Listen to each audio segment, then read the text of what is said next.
जो तीन प्लैंक इनके कैंपेन के थे, हिंदू राष्ट्रवाद, लाभार्थी लाभ और चमकती सड़कें और चमकती चमकती ट्रेनें, इन तीन के खिलाफ ये वर्डिक्ट आपको इंटरप्रेट करना पड़ेगा। अभी 2 हफ्ते का रिकॉर्ड अगर मैं आपको बता दूं तो 2 हफ्ते में मुसलमानों के घरों पे बुलडोजर भी चले हैं, मुसलमानों की लिंचिंग भी हुई है, अरुंधति के खिलाफ, अरुंधति रॉय के खिलाफ 14 साल पुराना मामला, उसको दोबारा वापस कब्र से निकाल लिया गया है। कैरोवान के 2 पत्रकारों पर एफआईआर दर्ज हुई है। तो ये तो वही जैसा कार्यकाल है, बिल्कुल लगता ही नहीं है कि ये कोई बदली हुई सरकार है, कोई बदला हुआ कार्यकाल है। क्या हम ये माने कि सरकार को खमियाजा तो नहीं भुगतना पड़ रहा है, लेकिन क्या अदालतों को हम ये उम्मीद करें कि बेहतर परफॉर्म करेंगी? क्या जजों को हमारे कुछ होश आएगा? जब एग्जीक्यूटिव वीक होती है तो जुडिशरी जो है वो ज्यादा सशक्त हो जाती है, उसको बोलने का साहस मिल जाता है। अगर अयोध्या जहां इतना बड़ा मंदिर बनाया वहां ये नहीं जीत पाए, और राष्ट्रीय स्वयंसेवक संघ के सरसंघचालक और उसके इंपॉर्टेंट लोग ये भी कह रहे हैं कि ये बहुत ज्यादा हो गया है, इतने अहंकार से काम नहीं करना चाहिए। जो तीन चीजें नहीं हो सकती वो मैं आपको बता सकता हूं। यूसीसी नहीं आएगा, एनआरसी नहीं आएगा, तीसरी चीज जो नहीं होगी वो है वन नेशन वन इलेक्शन नहीं आएगा। नमस्कार, द वायर में आपका स्वागत है। मैं हूं आरफा खानम शेरवानी। आएगा तो मोदी ही, मोदी तो आ गया, लेकिन बैसाखियों पे ये मोदी आया, यानी कि वो मोदी नहीं जिसके लिए मोदी भक्त कहते हैं वो मोदी है, या मोदी के विरोधी कहते रहे जो मोदी है 1 दशक के लिए, बल्कि वो नरेंद्र मोदी जो कि एक गठबंधन सरकार में है। तो मोदी 3 का आगाज तो हो गया, लेकिन इसका अंजाम क्या होगा? क्या 6 महीने रहेगी सरकार, 1 साल रहेगी, 2 साल या 5 साल रहेगी? किस तरह के फैसले ले पाएगी, इसको लेकर लगातार बहस हो रही है। और आपके सामने हम उन विशेषज्ञों को लेकर आ रहे हैं जिन्होंने भारत की राजनीति को देखा है, जिन्होंने दुनिया की राजनीति को देखा है, जिन्होंने बड़े बड़े तानाशाहों को देखा है और बड़े बड़े लोकतांत्रिक नेताओं को भी देखा है। इसी कड़ी में एक और महत्वपूर्ण मेहमान हमारे साथ प्रोफेसर आशुतोष वार्ष्णेय इस वक्त जुड़ गए हैं, अमेरिका से सीधे जुड़ रहे हैं। उनके यहाँ सुबह सुबह का ये वक्त है और हमारे यहाँ लगभग शाम का वक्त है। दोनों ने किसी तरह से वक्त एडजस्ट करके एक दूसरे के साथ यहाँ बैठे आप तक ये पहुँचाने के लिए ये विश्लेषण जो बहुत ज़रूरी है आज की तारीख में, ठीक उससे पहले जबकि लोकसभा का सत्र शुरू होने वाला है। मोदी 3 के तमाम जो मंत्रिमंडल है उसके कामकाज पर पहले से ही आलोचना शुरू हो चुकी है।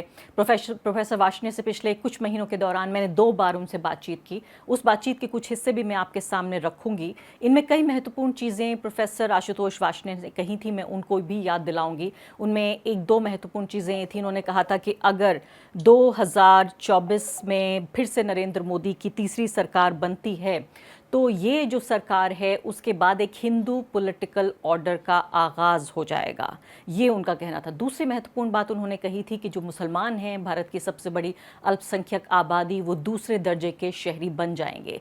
क्या वो अपनी बात पर कायम है? क्योंकि तीसरी बार तो मोदी आ गए, लेकिन बदले बदले से मोदी, घटे हुए से मोदी, किस तरह से इसको देखेंगे? सबसे पहला सवाल, इससे पहले कि मैं दर्शकों को वो बातचीत का हिस्सा दिखाऊं, सबसे पहले मैं आपसे ये जानना चाहती हूँ कि ये जो तीसरा कार्यकाल नरेंद्र मोदी का मिला है, इसको आप किस तरह से देख रहे हैं? कट टू साइज जो फ्रेज है जो इस्तेमाल किया गया है, कई लोगों ने किया है, वो सही है। 272 नहीं आए, 240 आए, 32 कम है। और कहा था 370, तो 130 कम उस जिसकी घोषणा की थी कि वो आएंगे ही 370, 130 उस टारगेट से कम है। तो ये घटे हुए मोदी, ये कमजोर हुए मोदी सरकार में आए हैं, सरकार बनाई है। और जो आइडियोलॉजिकली प्योर प्लान्स थे, जो वैचारिक रूप से जो उनके प्लान्स थे, जो उन्हें करना था, वो अब आसानी से नहीं हो सकता। तो जो आपने जो कहा वो हम लोग डिस्कस करेंगे डिटेल में, क्यों नहीं हो सकता।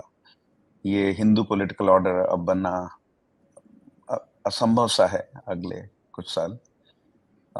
2029 में क्या होगा नहीं मालूम, लेकिन हाँ, ये घटे हुए मोदी, ये कमजोर हुए मोदी अब सरकार में हैं। तो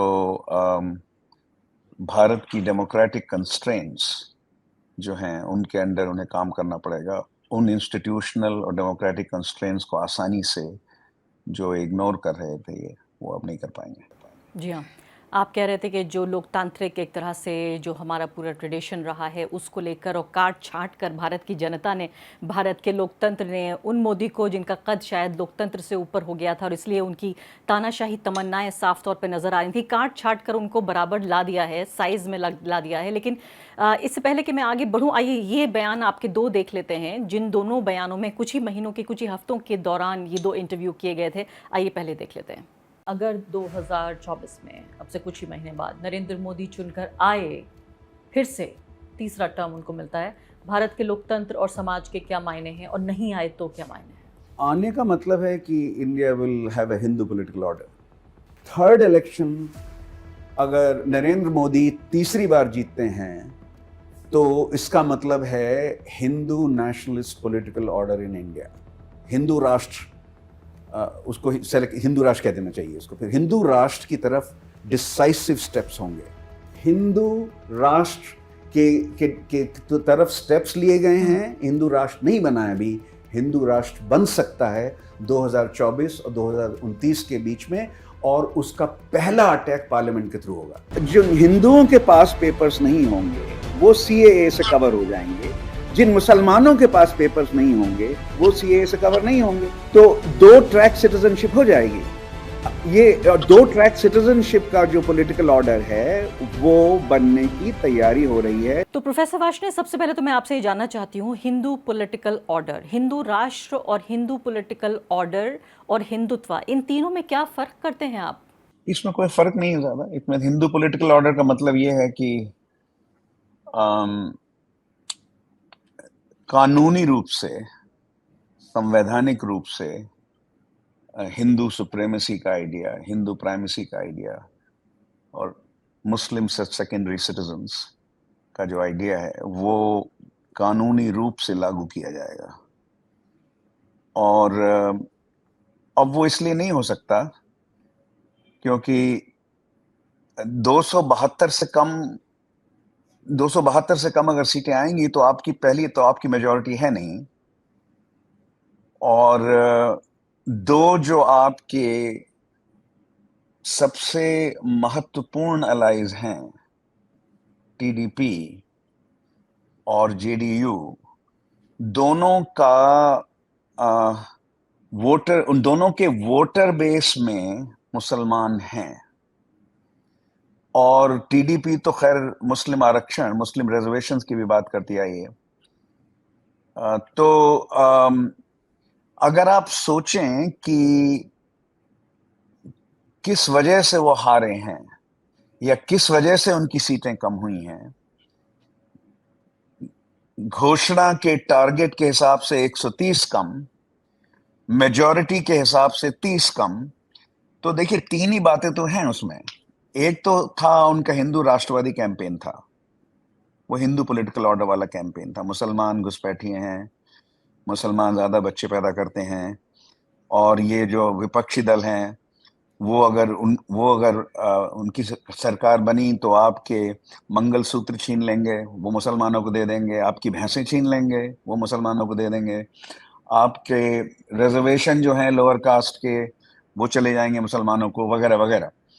तो वो हिंदू पॉलिटिकल ऑर्डर का एक स्वरूप था। वो उसके लिए इन्हें मेजॉरिटी चाहिए थी उसको ये सब इम्प्लीमेंट करने के लिए, और या उसके अगेंस्ट ज्यादा कुछ कदम लेने के लिए।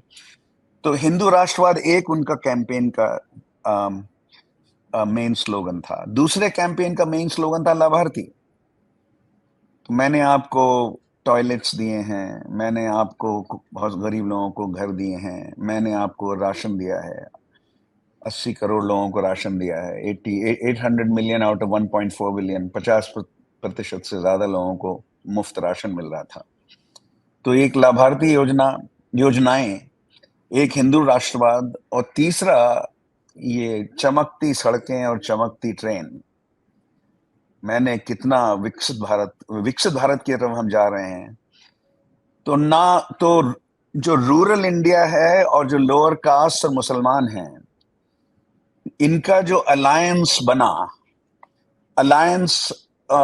इफेक्टिवली बना, मतलब वो उत्तर प्रदेश में बना, राजस्थान में भी बना, बिहार में थोड़ा कम बना, लेकिन ये है कि जो 3 प्लैंक इनके कैंपेन के थे, हिंदू राष्ट्रवाद, लाभार्थी लाभ और चमकती सड़कें और चमकती चमकती ट्रेनें, इन 3 के खिलाफ ये वर्डिक्ट आपको इंटरप्रेट करना पड़ेगा।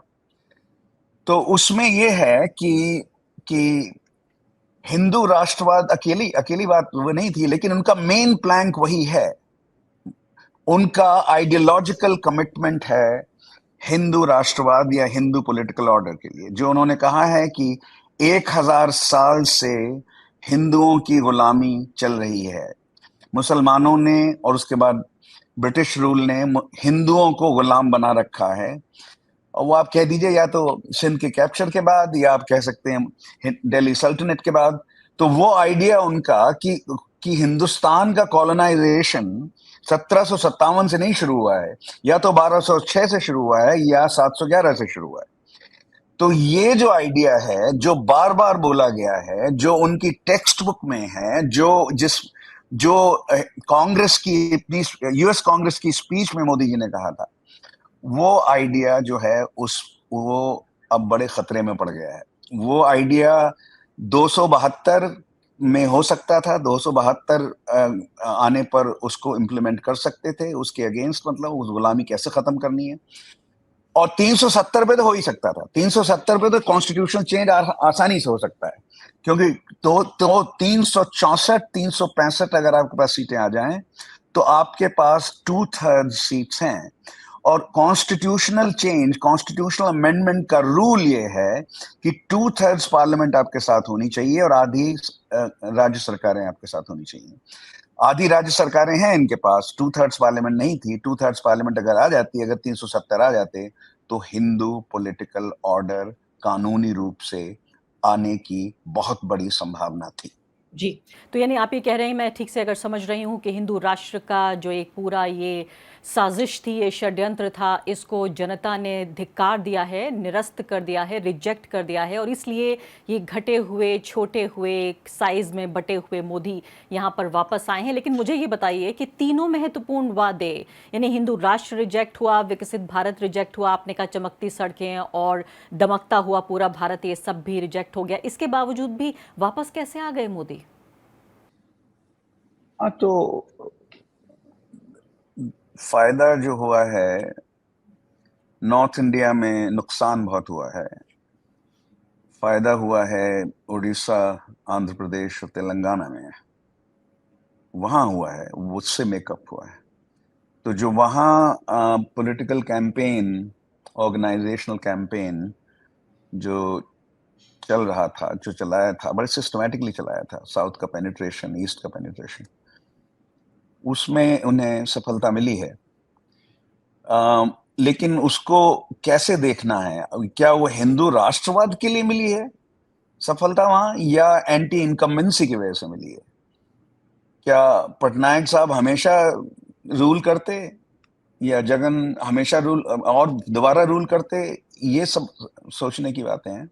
जी हाँ, अब अगला सवाल उसमें इसलिए इसलिए वो हिंदू राष्ट्रवाद के फेवर में आप उसको नहीं रीड कर सकते। जो उड़ीसा, तेलंगाना, और तेलंगाना में टू सम एक्सटेंट आप मान लीजिए, क्योंकि हिस्ट्री वहां रही है थोड़ी। तेलंगाना, उसमें उड़ीसा और आंध्र प्रदेश के में जो इनको सफलता मिली है, वो हिंदू राष्ट्रवाद की सफलता नहीं है, उसको मैं एंटी इनकम्बेंसी मानता हूँ। जी इसलिए 240 पे रुकना बड़ी बात है। सारे रिसोर्सेज इनके पास थे, कंट्रोल ऑफ मीडिया इनके पास था, इलेक्शन कमीशन भी ज्यादा इनके लिए सवाल नहीं उठा रहा था। बॉन्ड से इन्होंने जितना खर्चा किया है, शायद सारी पार्टियों ने मिला के नहीं, और अपोजिशन पार्टी मिला के नहीं कर पाई। तो 240 पे रुकना भी बड़ी बात है। अगर 220 आ जाते इनके, तो सरकार नहीं बना पाते। जी हाँ, तो यानी एक तरह से एक तो ये साधारण चुनाव जैसी बात हो गई, जो बार-बार ये कहा जाता था कि जो फ़ायदा, जो एडवांटेज था मोदी का और हिंदुत्व की, 2 बातें कही जाती थी कि कुछ भी कर लें, मोदी है तो मुमकिन है, दूसरे हिंदुत्व है तो मुमकिन है, ये दोनों फ़ायदे इस चुनाव में नहीं मिले। इस सब के बावजूद भी कि पूरी की पूरी सरकारी मशीनरी पर कब्ज़ा था, इसके बावजूद भी कि मीडिया, इलेक्शन कमीशन, ब्यूरोक्रेसी और पैसा, इसके अलावा मसल, किस तरह से ऑपोजिशन को चकनाचूर किया गया, एक के बाद एक ऑपोजिशन पार्टियों से नेताओं को ज्वाइन कराया गया बीजेपी में। इस सब के बावजूद, सब कुछ मैक्सिमाइज करने के बावजूद, ये मिनिमाइज करके मोदी वापस आए हैं। अब मुझे ये बताइए कि ये जो आपको उम्मीद है कि ये हिंदू राष्ट्र का सपना सच नहीं होगा, ये साजिश सच नहीं होगी, ये मैंडेट उसके लिए नहीं मिला है, तमाम चीज़ें आप कह रहे हैं। अभी 2 हफ्ते का रिकॉर्ड अगर मैं आपको बता दूं तो 2 हफ्ते में मुसलमानों के घरों पे बुलडोज़र भी चले हैं, मुसलमानों की लिंचिंग भी हुई है, अरुंधति के खिलाफ, अरुंधति रॉय के खिलाफ 14 साल पुराना मामला, उसको दोबारा वापस कब्र से निकाल लिया गया है, कैरावान के 2 पत्रकारों पर एफआईआर दर्ज हुई है। तो ये तो वही जैसा कार्यकाल है, बिल्कुल लगता ही नहीं है कि ये कोई बदली हुई सरकार है, कोई बदला हुआ कार्यकाल है। Freedom of expression and speech जो आपकी प्रेस फ्रीडम में जिससे कवर होती है, और अरुंधति रॉय भी जिससे कवर होती हैं, कैरावान कवर होता है, हम जो कह रहे हैं वो कवर होता है। हम भी इंडियन सिटीजन हैं अभी तक, 40 साल अमेरिका में रहने के बाद भी। तो फ्रीडम ऑफ एक्सप्रेशन जो है उसमें उसका जैसा अमेरिका में स्वरूप है वो हिंदुस्तान में नहीं है।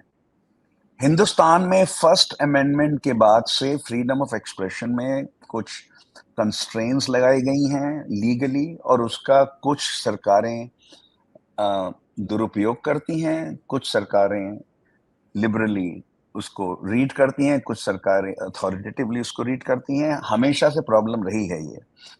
कांग्रेस सरकार के अंदर भी जो है सलमान रुश्दी की किताब को बैन किया गया था, वगैरह वगैरह, हर जगह रहा है ये। लेकिन ये मोदी जी का जो अटैक फ्रीडम ऑफ स्पीच पे था, फ्रीडम ऑफ एक्सप्रेशन पे था, आपकी प्रेस की फ्रीडम पे था, हमारी इंटेलेक्चुअल फ्रीडम पे जो था, इतना बड़ा अटैक कभी नहीं हुआ है। पहले भी हुए हैं, कांग्रेस पार्टी ने भी अटैक किया है फ्रीडम ऑफ एक्सप्रेशन को, लेकिन इतना बड़ा अटैक कभी नहीं हुआ है। तो फ्रीडम ऑफ एक्सप्रेशन, मेरा कहने का मतलब है, उसका एक बड़ा वोटर बेस, कोई बहुत पॉपुलर बेस हिंदुस्तान में नहीं है। उसको अटैक करने के बाद आपको ज्यादा कॉस्ट उसकी पे नहीं करनी पड़ती है स्टेट को या गवर्नमेंट को। तो अब आप करें या ना करें, कितना करें, ये डिपेंड करता है कि जुडिशरी फाइनली क्या कहती है उसमें। Judiciary is the final arbiter of freedom of expression. Judiciary is also the final arbiter of freedom of association. जो क्योंकि वो वोटर, उससे वोटर, अगर एनजीओ कुछ बंद हो जाएंगी तो ये नहीं है कि आपका वोट खत्म हो जाएगा। तो उसके लिए भी जो है नॉन इलेक्टोरल डायमेंशन जो है उसका उसका प्रोटेक्शन भी इस कोर्ट से आता है। तीसरा आपका है फ्रीडम ऑफ रिलीजियस प्रैक्टिस और माइनॉरिटी राइट्स। हिंदुस्तान में इनका मतलब ये 2 अलग अलग चीजें नहीं हैं।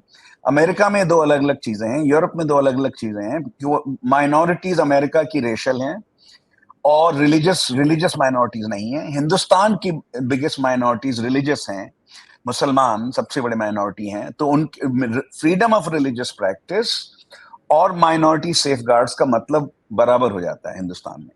वहां अटैक करना आसान नहीं होगा, लेकिन फ्रीडम ऑफ एसोसिएशन और फ्रीडम ऑफ एक्सप्रेशन पे अभी भी अटैक्स आपको एक्सपेक्ट करने चाहिए, अगर जुडिशरी नहीं इंटरवीन करती है और जी हाँ, तो यहीं जुडिशरी से नहीं अगला प्रोटेक्शन सवाल करती। यहीं से अगला सवाल मेरा इसी जवाब से निकलता है आपके, वो ये है कि जो 10 सालों में जो हमने तमाम तरह की कमियां देखी, तमाम तरह की निराशा देखी, वो ये कि कैसे ताश के पत्तों की तरह हमारी जो लोकतांत्रिक संस्थाएं थीं वो ढह गईं। ऐसा नहीं लगा कि ये 75 साल पुराना लोकतंत्र है, उसमें हमारी अदालतें भी थीं, मीडिया भी थी, हमारी जांच एजेंसियां थीं, इसके अलावा चुनाव आयोग जैसी संस्थाएं थीं, पूरी की पूरी ब्यूरोक्रेसी थी, सिविल सोसाइटी में बहुत कम लोग ऐसे थे जो बाहर आके बोलने को तैयार थे। अब मुझे ये बताइए कि आपने ये तो कहा कि ये एक तरह से नॉन इलेक्टोरल स्फीयर में ये बात आती है जो चुनाव से बाहर है। आप ये भी कह रहे हैं कि कोई भी बड़ी पॉलिटिकल पार्टी को या सत्ता को इसका बहुत खमियाजा नहीं भुगतना पड़ता अगर 4-6 लोगों को, 4-6 पत्रकारों को जेल भेज दिया जाए, किताबों को बैन कर दिया जाए नेटफ्लिक्स पे फिल्मों को बैन कर दिया जाए, तो जनता में ऐसी कोई जागरूकता नहीं है कि कोई सड़क पर आकर उस पर विरोध प्रदर्शन करेगा। इसका सबसे बड़ा उदाहरण इस बात को लेकर है कि न्यूज़ क्लिक एक ऐसा न्यूज़ संस्थान जो लोगों के अधिकारों के लिए खड़ा रहा 10 साल तक, जब उसके लोगों को, उसके फाउंडिंग एडिटर्स को जेल में डाला गया, पूरी न्यूज़ संस्था के कई दर्जन लोगों को आतंकवाद निरोधी कानून में उनको बुक किया गया, तो तब भी ज़्यादा आवाज़ें आम जनता की तरफ से नहीं निकली। लेकिन मेरे सवाल का दूसरा हिस्सा ये है कि क्या हम ये माने कि सरकार को खामियाजा तो नहीं भुगतना पड़ रहा है, लेकिन क्या अदालतों को हम ये उम्मीद करें कि बेहतर परफॉर्म करेंगी? क्या जजों को हमारे कुछ होश आएगा, कुछ अक्ल आएगी? क्या मीडिया की कोई तस्वीर बदलेगी? क्या इलेक्शन कमीशन को इस बात का कोई सलीका आएगा कि हो सकता है कल को कोई मोदी नहीं है और दूसरी पॉलिटिकल पार्टी है, तो हमारा क्या होगा? कि जब एग्जीक्यूटिव वीक होती है तो जुडिशरी स्ट्रांग हो जाती है। ये जो है ये सिर्फ हिंदुस्तानी फीचर नहीं है, ये और जगह भी आपको मिलेगा।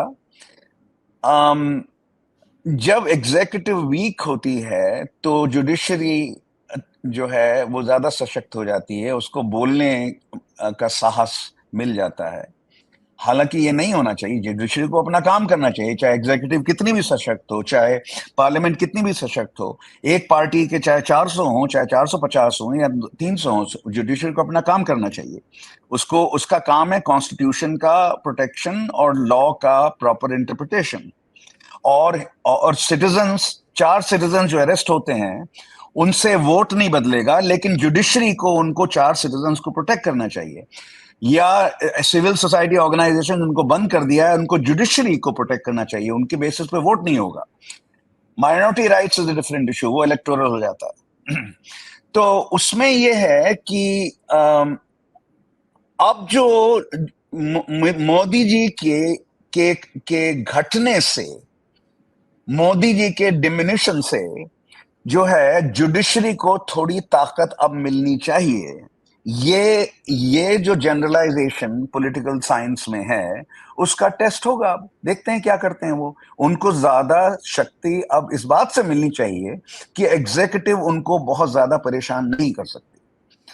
तो देखिए क्या होता है। जो वो तो एग्जीक्यूटिव अभी आसानी से उनकी आदतें थोड़ी बदलेंगी। जो 10 साल में आदतें बनी हैं, 10 साल में आदतें बनी, उस आसानी से थोड़ी बदलेंगी। उसके लिए कोर्ट्स क्या करेंगे, वो सबसे ज्यादा इंपॉर्टेंट इशू वही अब हो जाएगा। उसमें हिंदुत्व कैसे चेक होगा, एवरीडे लाइफ में हिंदुत्व कैसे चेक होगा। हिंदुत्व का इस्तेमाल राइटर्स को हैरास करने के लिए किया जाएगा, हिंदुत्व का इस्तेमाल यूनिवर्सिटीज को क्रश करने के लिए किया जाएगा, हिंदुत्व का इस्तेमाल जो है प्रेस को क्रश करने के लिए किया जाएगा, हिंदुत्व का इस्तेमाल कल्चरल ऑर्गेनाइजेशंस हैं उनको उनको ध्वस्त करने के लिए उसका इस्तेमाल किया जाएगा। ये सारी चीजें जो हैं, ये जो हैं वो कोर्ट्स में अब डिसाइड होंगी। और कोर्ट्स जहां तक हम लोग समझते हैं इस बात को, इंडिया के हिसाब से भी और क्रॉस कंट्री के हिसाब से भी, दोनों ही लेवल्स पे ये बात कही जाती है, weaker executives are equal to stronger judiciary. जी, तो अब मुझे ये बताइए, फिलहाल कि पिछला इंटरव्यू जब मैंने आपका किया था और एक तरह की बहुत ही खौफनाक तस्वीर उभर कर आई थी, आपने कहा था कि जो हाल हो सकता है मुसलमानों का अगर मोदी तीसरी बार सत्ता में आते हैं। ये सवाल मैं आपसे ज़रूर पूछूंगी। 10-11 लाख लोगों ने वो इंटरव्यू देखा और आपको शायद मालूम नहीं कि बहुत छोटे छोटे उसके हिस्से और व्हाट्सएप ग्रुप में सर्कुलेट हुए, क्योंकि डरा हुआ एक नागरिक और ज़्यादा डर गया था कि अमेरिका के इतने बड़े प्रोफेसर अगर ये कह रहे हैं तो हो सकता है हमारी यही तकदीर हो जाए। और एक तरह से ये एक सिंड्रोम भी होता है जिसमें डरा हुआ व्यक्ति शायद उस डर के संदेश को बार बार और सुनना चाहता है। इस वक्त भी जब ये चुनाव हो रहे थे, चुनाव के नतीजे आ रहे थे, देश की सबसे बड़ी अल्पसंख्यक आबादी बहुत दिल थाम के इस नतीजों को देख रही थी। अभी कई लोग ये कह रहे हैं कि हम राहत की सांस ले रहे हैं। 2 हफ्ते में जिस तरह से मैंने आपको बताया कि लिंचिंग से लेकर पूरा का पूरा अकबरपुर जो लखनऊ का इलाका है उसको ढा दिया गया है। मस्जिद की तस्वीर आप देखेंगे तो बाकायदा ऐसा लगता है कि बहुत हाई क्वालिटी फिल्म बनाई गई है। ड्रोन शॉट लेकर मस्जिद को ध्वस्त न सिर्फ किया गया है, ध्वस्त करते हुए दिखाया गया है कि वहाँ पर पॉपकॉर्न लेके बाकायदा लोग उसको चेयर करें, उस पूरी तबाही को देखें कि किसी एक धर्म के मानने वाले लोगों के तीर्थ स्थान को, उसके स्थान को, धार्मिक स्थान को किस तरह से कुचला जा रहा है, रोंदा जा रहा है, ढाया जा रहा है। इससे पहले एक छोटा सा सवाल ज़रूर पूछ लेती हूँ। वो सवाल इससे जुड़ा हुआ है, चूंकि आप ये कह रहे हैं कि आपको उम्मीद है और टेस्ट होना चाहिए इन तमाम चीज़ों का। आप ये कह रहे हैं कि हिंदुत्व, जो हिंदू राष्ट्र बनाना चाहते हैं, वो षड्यंत्र आपको लगता है कि वो ध्वस्त हो गया है, कम से कम अभी तक के लिए, अगले 5 साल तक के लिए। दूसरे, आपने ये भी कहा कि जुडिशरी को मजबूत होना चाहिए। आप ये भी कह रहे हैं कि ब्यूरोक्रेट्स को भी थोड़ी अक्ल आनी चाहिए। अब इससे पहले कि मैं आपसे ये मुस्लिम स्पेसिफिक सवालों का एक दो सिलसिला, 2-3 सवाल आपसे पूछना चाहती हूँ, एक सवाल ये पूछ लेती हूँ। सुहास पाल शिखर जाने माने पॉलिटिकल साइंटिस्ट हैं, उनसे मैंने ये पूछा कि भाई जो इनके ये 2 पार्टनर हैं, नायडू साहब और नीतीश कुमार, ये क्या करेंगे? क्या तमाशा देखेंगे संसद में बैठकर? इनके साथी होने से जिनको मुसलमान भी वोट देते हैं, क्या फ़र्क पड़ेगा? तो उनका कहना था कि नहीं, यहाँ पर ये सिर्फ मलाई खाने आए हैं। उनको लगता है कि जब तक उन्हें अपनी खुदगर्जी, अपना स्वार्थ उनका पूरा होता रहेगा, तब तक वो इनके हिंदुत्व के एजेंडे में, ऑथोरिटेरियनिज्म, तानाशाही के एजेंडे में वो कोई अड़ंगा, कोई रुकावट नहीं लगाएंगे। आप क्या कह रहे हैं? ये सुहास का ये आर्गुमेंट होगा कि उनको ज्यादा रिसोर्सेज चाहिए तो मलाई खाने के लिए आए, लेकिन क्या सिर्फ मलाई खाने के लिए आए, ये सवाल है। तो उनको ये भी तो सोचना है कि अगले 5 साल में वो सरकार उनकी वापस आएगी कि नहीं आएगी, ये भी सोचना होगा ना।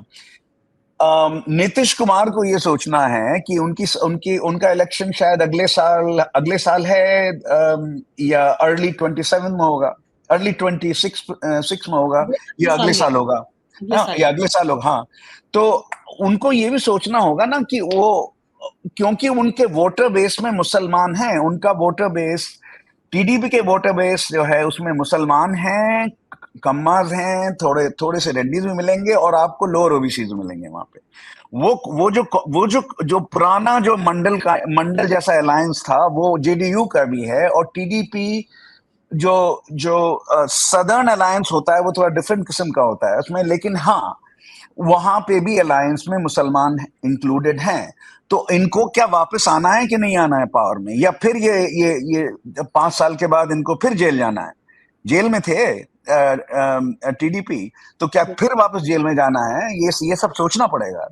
तो इसलिए मैं ये नहीं मानता कि सिर्फ मलाई खाने के लिए आए। मलाई खाने के लिए तो आए हैं ही, उसके अलावा भी इनके कुछ ऑब्जेक्टिव्स हैं, और वो उसमें एक ऑब्जेक्टिव ये होगा, बिहार के लिए तो बहुत इंपॉर्टेंट हो जाएगा कि हम सरकार में वापस आएंगे कि नहीं आएंगे। और अगर उस सवाल का जवाब जो है वो मुसलमानों से लिंक हो जाता है न। अच्छा, बुलडोजर, आप अभी बात करना चाहें, बाद में बात करना चाहें? मैं कुछ कहना चाह रहा था उसके बारे में। अगला सवाल मैं आपसे चाहती हूँ हाँ, कि आपने ये कहा था पिछले इंटरव्यू में कि देखिए ये एनआरसी ले आएंगे, नागरिकों को आधा नागरिक बना देंगे, वोटिंग राइट्स छीनने की कोशिश करेंगे, एक इस तरह से एक तरह का अशक्त कर देंगे उनको, सशक्त का बिल्कुल ऑपोजिट अशक्त कर देंगे, यानी डिसएम्पावर कर देंगे, और एक दूसरे दर्जे के नागरिक के तौर पर तब्दील हो जाएंगे मुसलमान अगर नरेंद्र मोदी फिर से वापस आ जाते हैं। क्या आप अपने बयान पर कायम हैं? अब नहीं हो सकता वो नरेंद्र मोदी वापस आए, लेकिन घटे हुए नरेंद्र मोदी वापस आए। 272 चाहिए थे इसके लिए, और या 370 में तो हो ही जाता है ये सब।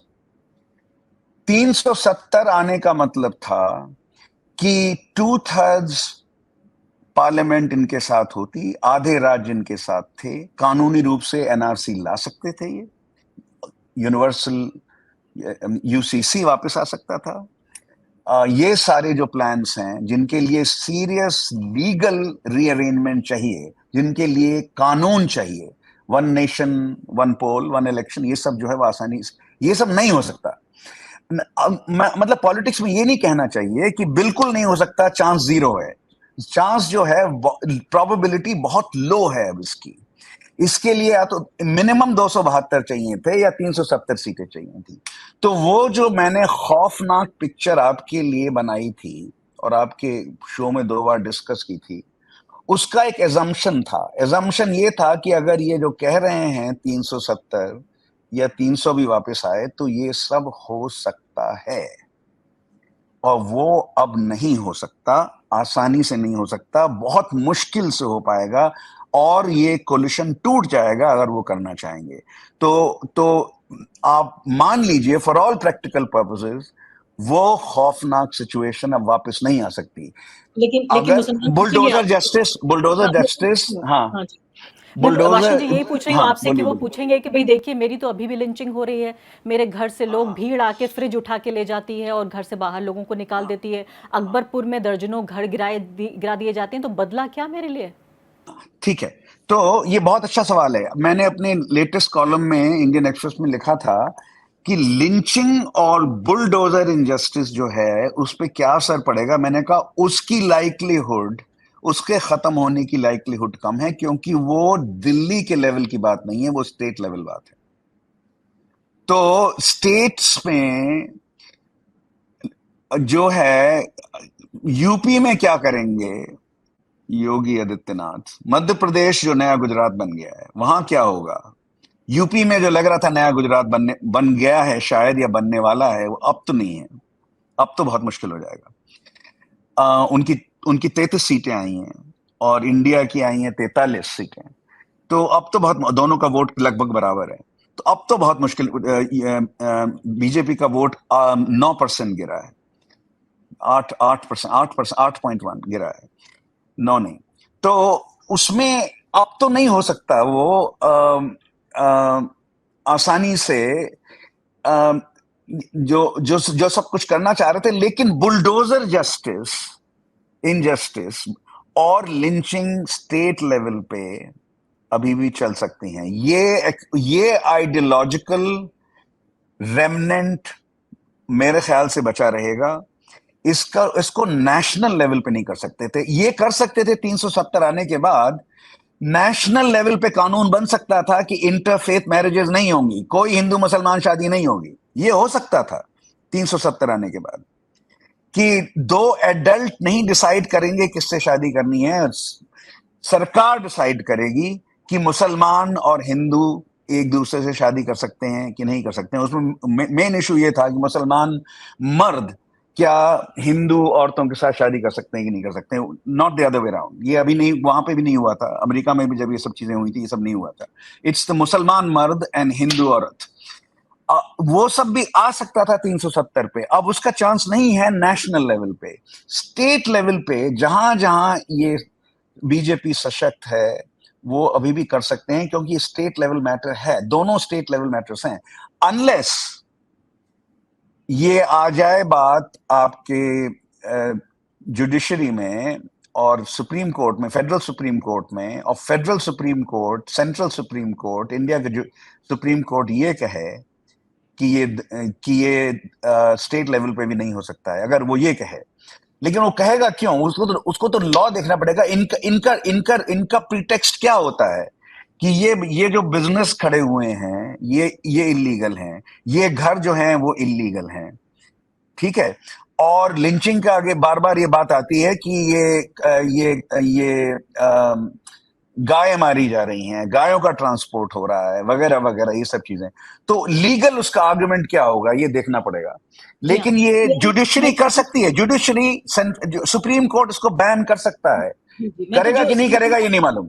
मैं जो आपकी बात समझ रही हूँ वो ये कह रहे हैं आपकी इतनी ताकत अभी नहीं है, वोटर ने इतनी ताकत इस सरकार को नहीं दी है कि ये कानूनी रूप से कोई ऐसी तब्दीली कर सके जिसको बदला ना जा सके, जिसमें नागरिकता वापस लेना या पूरे तरीके से कानून के हिसाब से गैर कानूनी काम कर देना, या पूरे के पूरे एक समूह को जो पनिशमेंट देने की बात थी, जिसमें आप नागरिकता का जिक्र भी कर रहे थे, एनआरसी की बात भी हो रही थी, यूसीसी यूनिफॉर्म सिविल कोड की बात हो रही थी, या और भी इस तरह की कोई ना कोई तरकीबें निकालना जिससे कि पूरे के पूरा एक सामूहिक सजा देने का जो काम कर रहे थे वो हो सकता है ना हो पाए। लेकिन इनफॉर्मल स्पेस में जो ज़मीन पर इनके फुट सोल्जर्स हैं वो लिंचिंग का जो पहले काम कर रहे थे, अभी भी उनकी ताकत कम हुई है लेकिन घटी नहीं है। इसके अलावा स्टेट में जहाँ जहाँ इनकी सरकारें हैं, वो राज्य सरकारें ज़्यादा लोकप्रियता पाने के लिए मुसलमानों को लगातार सज़ा देने का काम कर सकते हैं। लेकिन जो बड़े खौफ थे, वो बड़े खौफ जो फाशीवाद की तरफ ले जा रहे थे, कम से कम उससे एक वापसी हुई है। करेक्ट, बिल्कुल सही समरी आपने दी है, जी, अगली बात यह है कि एग्जैक्टली राइट, हाँ। अगली बात यह है कि नरेंद्र मोदी को जो लोग जानते हैं, उनके 30 साल का राजनीतिक करियर, उर्दू में एक शब्द होता है खसलत, खसलत यानी कि बहुत बेसिक नेचर एक व्यक्ति का होता है, वो नहीं बदलता। नरेंद्र मोदी अभी जो घटे हुए मोदी हैं वो सोचेंगे मैंने कम सांप्रदायिकता की इसलिए मुझे कम वोट मिले, मैंने कम फाशीवाद किया, मैंने कम तानाशाही की, मैंने कम मुसलमानों को ईसाइयों को सज़ा दी, मैंने कम अत्याचार किया किसानों के साथ मजदूरों के साथ, अब मुझे ज़्यादा करना होगा ताकि मुझे और ज़्यादा लोकप्रियता मिल सके। जो लोग उनको करीब से जानते हैं राजनीतिक, चाहे मेरे जैसे पत्रकार भी हों, मैंने भी पिछले 10 साल में उनको करीब से देखा दिल्ली में, और उससे पहले गुजरात से ही उनका पूरा राजनीतिक करियर बताता है। आपको लगता है कि कुछ ये नर्म मुलायम मोदी नजर आएंगे और ज्यादा सख्त मोदी नजर आएंगे, एक जख्मी शेर की तरह मोदी नजर आएंगे? क्योंकि सुहास पालशेखर साहब ने एक और बात कही, उन्होंने कहा कि हो सकता है मुसलमानों पे अत्याचार बढ़ जाए क्योंकि लगातार जमीन पर जो इनके समर्थक कह रहे हैं वो ये कह रहे हैं कि इस एक समूह ने हमें कमजोर जीत दिलवाई है या हमें तकरीबन हार के नजदीक पहुंचा दिया है। नहीं तो वो सिर्फ मुसलमानों ने उनके अगेंस्ट वोट नहीं किया है, लोअर कास्ट ने भी किया है, दलितों ने किया। कॉन्स्टिट्यूशन की बात तो आ गई है पहली बार मैस पॉलिटिक्स में। तो वो तो अगर अयोध्या में नहीं जीत पाए, ये सोचिए आप, अयोध्या जहां मैंने पूरा एक दिन लगाया अब मई में, वहां लग रहा था कि हारने का चांस बन रहा है। अगर अयोध्या जहां इतना बड़ा मंदिर बनाया वहां ये नहीं जीत पाए, और राष्ट्रीय स्वयंसेवक संघ के सरसंघचालक और उसके इंपॉर्टेंट लोग ये भी कह रहे हैं कि ये बहुत ज्यादा हो गया है, और इतने अहंकार से काम नहीं करना चाहिए, तो आप सोच रहे हैं कि ये और सख्ती दिखाएंगे? स्ट्रीट लेवल पे जो लोगों को, फुट सोल्जर्स को जो फ्रीडम मिलती है, जो उनको लगता है कि उनकी शक्ति है, वो डिपेंड करती है कि स्टेट पावर उनको सपोर्ट करती है कि नहीं करती है। अगर स्टेट पावर सपोर्ट नहीं करे तो लिंचिंग जो है आसानी से नहीं हो सकती है, मास लेवल तो पर नहीं हो सकती, बड़े लेवल पर तो नहीं हो सकती है, एक दो इक्का दुक्का लिंचिंग हो सकती है। ये राइट के लिटरेचर में भी यही था जो हम लोगों ने लिखा था। राइट्स जब हुआ करते थे तब उसमें भी बड़े राइट्स जो हैं, जो 1 महीने चले, जो 2 हफ्ते चले, जो 2 महीने चले, या जो जो स्टेट सपोर्टेड जो राइट्स हुआ करते थे, जैसे गुजरात में था, दिल्ली में भी था, after the killing of Mrs Gandhi, assassination Mrs Gandhi, वो बिना स्टेट सपोर्ट की इतनी बड़ी वायलेंस नहीं हो सकती। तो ये जो हैं फुट सोल्जर्स जो हैं आपके, सड़की फुट सोल्जर्स जो हैं, उनकी शक्ति का आधार स्टेट है। अगर वो स्टेट अपना काम करेगी तो वो ये लोग ज्यादा लिंचिंग ज्यादा नहीं कर सकते। तो इसलिए ये कहना कि और सख्ती दिखाएंगे स्ट्रीट लेवल पे, और क्योंकि मोदी जी कहेंगे कि हाँ भाई सख्ती और करते तो अच्छा होता, तो ये तो गलत बात है ना। ये कैसे ड्रॉ होगा इससे कंक्लूजन? आपकी बात में दम है, आपकी बात में दम है, और खासकर आरएसएस के जो ये हालिया बयान आए हैं उसमें उन्होंने जो भाईचारे और सबकी, चाहे कितनी ही नकली बातें सही, लेकिन कम से कम उन्होंने एक मैसेज देने की कोशिश की। बिल्कुल आखिरी सवाल एकदम संक्षेप में, आप कोई ऐसी 3 उम्मीद बताइए जो अगले 5 साल में आप समझते हैं कि भारत के लोकतंत्र इस सब में जो एक करेक्शन जिसे हम कह रहे हैं, एक सुधार, उसकी तरफ आगे बढ़ेगा। और साथ साथ ये भी बताते जाइए कि आप कितनी लंबी समझते हैं कि ये सरकार चल पाएगी। वो प्रेडिक्शन मुश्किल है कितनी लंबी चलेगी, लेकिन अगर मुसलमानों के खिलाफ ज्यादा सख्ती का अभियान शुरू हुआ तो ये नहीं चल पाएगी, क्योंकि जेडीयू मलाई खाने के लिए जरूर आई है, लेकिन उसका मेन इंटरेस्ट है स्टेट लेवल पे, उसका मेन इंटरेस्ट दिल्ली में नहीं है। टीडीपी का मेन इंटरेस्ट दिल्ली में नहीं है, टीडीपी का मेन इंटरेस्ट आंध्र प्रदेश में है। तो अगर यहां इन मोदी जी की सख्ती से, अगर सख्ती की तरफ बढ़ते हैं वो, अगर मोदी जी की सख्ती से उनका अपने राज्यों में नुकसान होगा तो वो मोदी जी की सख्ती के अगेंस्ट जाएंगे। ये तो मतलब मेरे ख्याल से एलिमेंट्री पॉलिटिकल लॉजिक है इसमें। मैं नहीं सोचता कि इसमें कोई बहुत ज्यादा संदेह करने की जरूरत है। वो उनको अपना स्टेट लेवल में इंटरेस्ट है, उनका काम है अपने स्टेट लेवल में उनकी पावर बनी रहे कि ना बनी रहे, उस पर डिपेंड करेगा कि उनका रिएक्शन क्या होगा मोदी जी के अगेंस्ट। और ये भी है आरएसएस को, देखिए पारिवारिक लड़ाई है, ये पारिवारिक लड़ाई पहली बार नहीं हो रही है, ये हो चुकी है पहले, अटल बिहारी वाजपेयी के सामने भी के जमाने में भी पारिवारिक लड़ाई हुई थी। ये पारिवारिक लड़ाई कुछ काफी सीरियस लग रही है अब ये। इस तरह के स्टेटमेंट भागवत जी सुदर्शन दिया करते थे स्टेटमेंट पहले 1998 और 2004 के बीच में। भागवत ऐसे स्टेटमेंट्स नहीं देते हैं। जो हम लोगों ने पिकअप किया था जब हम काम कर रहे थे, इलेक्शन कैंपेन वॉच कर रहे थे, हम अवध में थे, हम आगरे में थे, हम नू में थे, जब हम जो 15 दिन वहां काम कर रहे थे तो हमें आरएसएस के लोग दिखाई नहीं दे रहे थे जो जाके कहें कि जो ना तो नुक्कड़ पे दिखाई दे रहे थे, ना वो चाय की दुकान पे दिखाई दे रहे थे, ना वो जाके ये लोग कह रहे थे कि वो आ रहे हैं और नॉक करते हैं डोर पे। तो वो भी सवाल इंपॉर्टेंट है। ये एक तो है टीडीपी क्या करेगी और जेडीयू क्या करेगी, दूसरा आरएसएस को क्या करना है। ये सब चीजें जो हैं ये इन्होंने मोदी जी का डिसीजन मेकिंग का कैलकुलस बदल दिया है। अब आप कह रही हैं 3 चीजें क्या करेंगे, तो मैं आपको बता सकता हूं 3 चीजें जो नहीं हो सकती हैं वो क्या है। एग्जैक्टली क्या करेंगे वो अभी प्रिडिक्ट करना आसान नहीं है। जो 3 चीजें नहीं हो सकती वो मैं आपको बता सकता हूं। यूसीसी नहीं आएगा, एनआरसी नहीं आएगा, ये तीनों आप सोच ली। और आइडिया कि ये नेशनल लेवल पे इंटरफेथ मैरिजेस खत्म करेंगे या नहीं करेंगे वो भी नहीं है। चलिए उसकी बात अभी तक नहीं हुई थी, मैं सोच रहा था उसकी बात भी होगी। तीसरी चीज जो नहीं होगी वो है वन नेशन वन इलेक्शन नहीं आएगा। वो फेडरलिज्म के अगेंस्ट है और ये स्टेट गवर्नमेंट्स ये जो हैं जिनके बेसिस पे अभी सर्वाइव करेंगे वो वन नेशन वन इलेक्शन को नहीं मानेंगे वो। तो इसलिए ये 3 चीजें तो नहीं होंगी। एग्जैक्टली 3 चीजें क्या होंगी मैं आपके लिए वो प्रेडिक्शन नहीं कर सकता। जी हाँ, कोई बात नहीं, लेकिन अगले 5 साल के लिए जो उम्मीद आपने दी है ये इतना काफ़ी है। अगर वाकई एक चुनाव से इतनी भी तब्दीली हुई, इतना भी करेक्शन हुआ, इतना भी सुधार हुआ, एक ऐसा मुल्क जो मारा जा रहा था, एक ऐसे अंधे कुएं में गिर चुका है उसका समाज जहाँ से वापस कोई रोशनी की किरण नहीं है, मैं आपकी उम्मीद पर उम्मीद लाना चाहती हूँ कि वाकई अगर ऐसा हो जाता है तो तब भी भारत की जनता को ही इसके लिए धन्यवाद किया जाएगा कि एक फाशीवाद के रास्ते से वापस खींच कर फिर लोकतंत्र के रास्ते पर नेताओं को, हमारी सियासत को, हमारे समाज को ले आया। बहुत बहुत शुक्रिया प्रोफेसर वार्ष्णेय, हमेशा की तरह बातचीत के लिए, और साथ ही बहुत बारीक तरीके से आपने एक एक बात को और बहुत बेहतरीन जिरह के साथ, दलीलों के साथ अपनी बात को समझाया। बहुत बहुत शुक्रिया। द वायर के और वीडियोस देखने के लिए सब्सक्राइब करें और बेल आइकन पर क्लिक करें। स्वतंत्र पत्रकारिता की आर्थिक मदद करने के लिए डिस्क्रिप्शन में दिए गए लिंक पर जाएं और अपनी राशि चुनें।